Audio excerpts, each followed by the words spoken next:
Of course, the cost factor, where does that come from? Is it in the research and development, or is it in the manufacture, or is it both? Well, it's certainly both. The cost of developing medicines today is largely due to the incredible, the amount of time it takes to develop these products. The clinical trials that we go through to make sure that these drugs are safe and effective, it covers years, not months and days. It's years.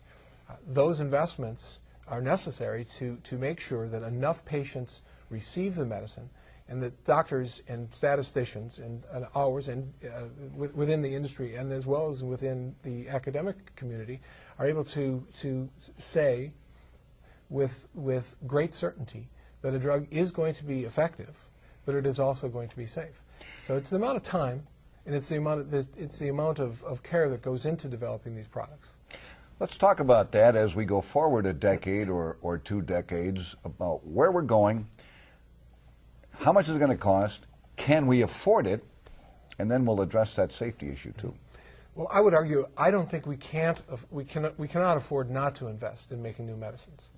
The examples that we've given already point to the tremendous benefit coming to all patients who take these medicines.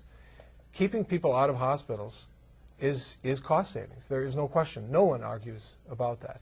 There's much, much more that needs to be done, as I've mentioned. The case of Alzheimer's alone is something that means a lot to me.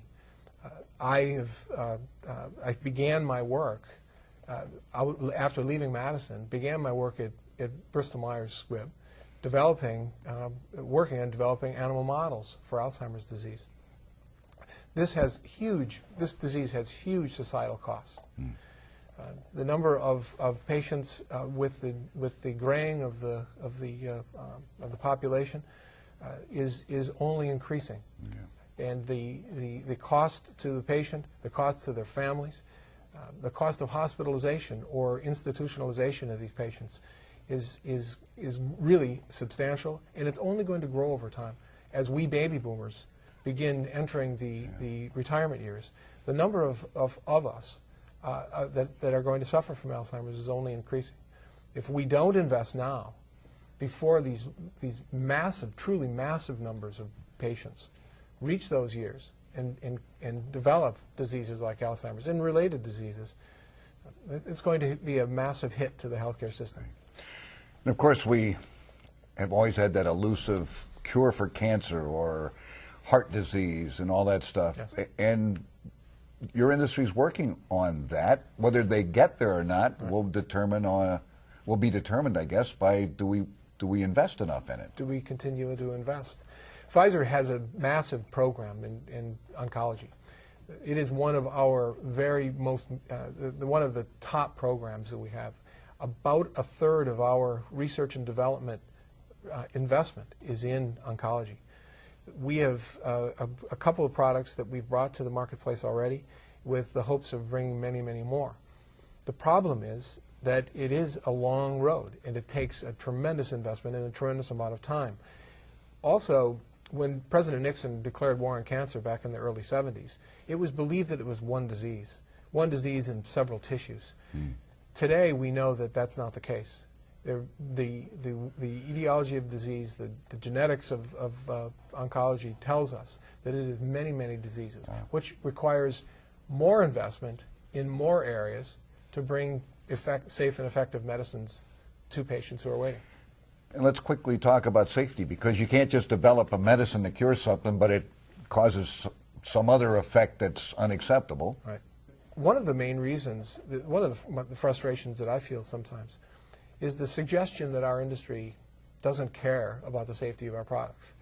And that's very difficult for those of us who are in the industry and who are developing medicines. And the very simple reason that we are patients ourselves. I take medicine for blood pressure and cholesterol. I don't take that lightly, and I don't take the tremendous work that our safety scientists and all of the clinicians who do our clinical trials, I trust them, and I believe that they're bringing the safe and effective product to the marketplace. In closing, what would you like to say to the people watching us today? What closing message do you have on behalf of Pfizer and your industry? Well, I want I would like everyone to know that the industry, both the biotechnology and the pharmaceutical industry, and Pfizer as well, is involved in a very important part of the healthcare system, developing the products that doctors use to bring better healthcare outcomes to patients. We believe in this. I'm proud and privileged to be involved in this work. I believe in it with all my fiber, and I always will. We want to bring safe and effective treatments to patients who need them, and that's our mission, and that's what we hope to continue to do. Dr. Joe Hammang, formerly from Wisconsin, a Wisconsin guy, back here to talk with us here. I'm Jonathan Green from News Radio 620 WTMJ. Thanks, John. Thank you.